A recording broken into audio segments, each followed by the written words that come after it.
Look at this massive, chaotic cloud of data.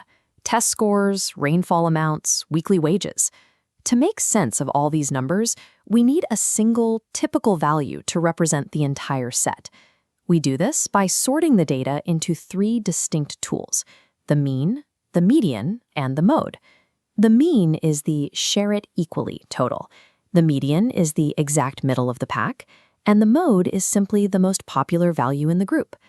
The term average refers to a category of different tools, each designed to summarize and tell a specific story about a dataset. Here are two simple lists showing 10 test scores for two different students. We can use these baselines to see exactly how our metrics work. First, look for the most frequent number to find the mode. Then, and this is a critical step, sort the numbers from lowest to highest. Once they are in numerical order, the exact center value illuminates to give you the median. To find the mean, add up all the values and divide by the total number of scores. Finally, we can measure the spread of the data by subtracting the lowest score from the highest score. This gives us the range. The mean, median, and mode all measure the average, but the range measures consistency. Two students can have the exact same mean score, but completely different consistency profiles depending on their range. When dealing with slightly larger datasets, like the ages of 20 people attending a conference, writing them out as a simple list becomes messy and inefficient to analyze. Watch what happens when we separate the data.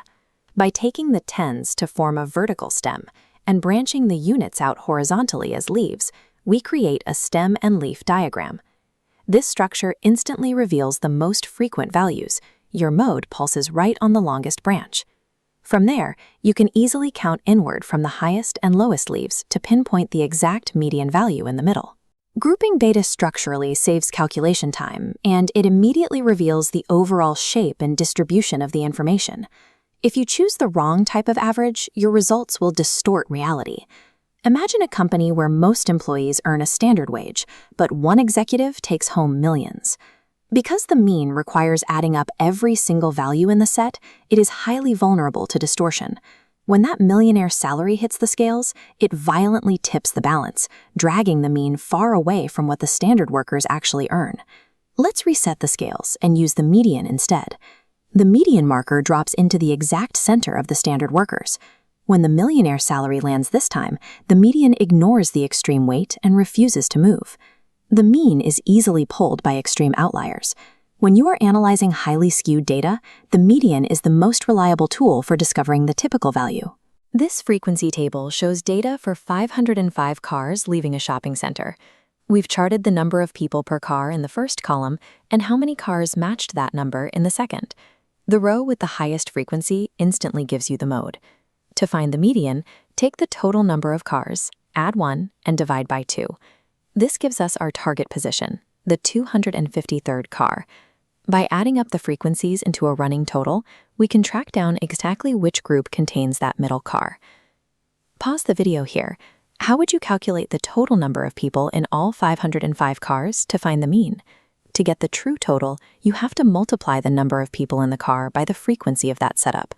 We add those products together for the overall sum and then divide by the 505 cars. Finding averages in frequency tables requires calculating specific positions and subtotals.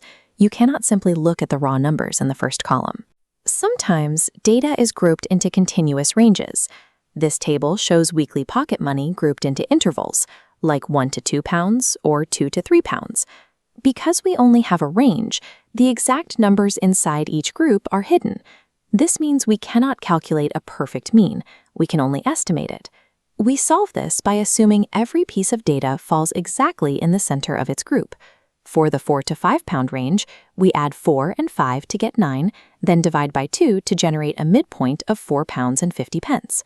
Calculating midpoints is the essential bridge. It allows us to perform precise math on imprecise, continuous data. Once those midpoints are established, the math mirrors a standard frequency table.